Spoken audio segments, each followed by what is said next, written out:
फ़ाइदो हासिलु कनि ऐं जेकी खुलफ़ाए इकराम आहिनि या तंज़ीम उहिदेदारान आहिनि उन्हनि जी बाहमी मुहबत एतमाद ऐं प्यार वॾी माना रखे थी।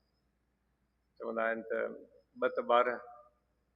ॿ ॼणा गॾु हूंदा त उहे ॿ न आहिनि भले कीअं सम्झो कि 12 आहिनि। इज्तिमाही सोच ऐं इत्तिफ़ाक़ ऐं एतमाद ऐं अदब ऐं मुहबत आहे तरीक़त इन्हनि शयुनि जो नालो।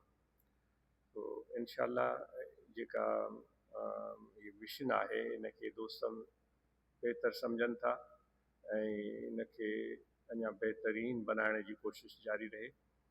ऐं रमज़ान जे महीने में असां कोशिशि कंदासूं त सिर्फ़ु जीअं हुज़ूर अलैहिस्सलातु वस्सलाम जन जो इरशाद पाक आहे न त केतिरा रोज़ेदार असां मंझा अहिड़ा आहिनि जिन खे बुख ऐं उञ खां सवाइ ॿियो कुझु कोन फबंदो आहे, याने बुख काटींदा आहिनि ऐं उञ काटींदा आहिनि ऐं बसि।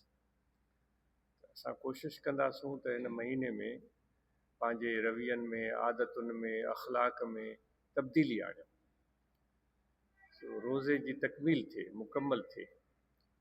जेके शरीयत में तक़वा कोठियो वियो आहे, हदीस में एहसान कोठियो वियो आहे, इहे शयूं असांजे अंदरि पैदा थियनि। जॾहिं तलब ऐं जुस्तजू हूंदी त पोइ फ़ाइदो बि थींदो।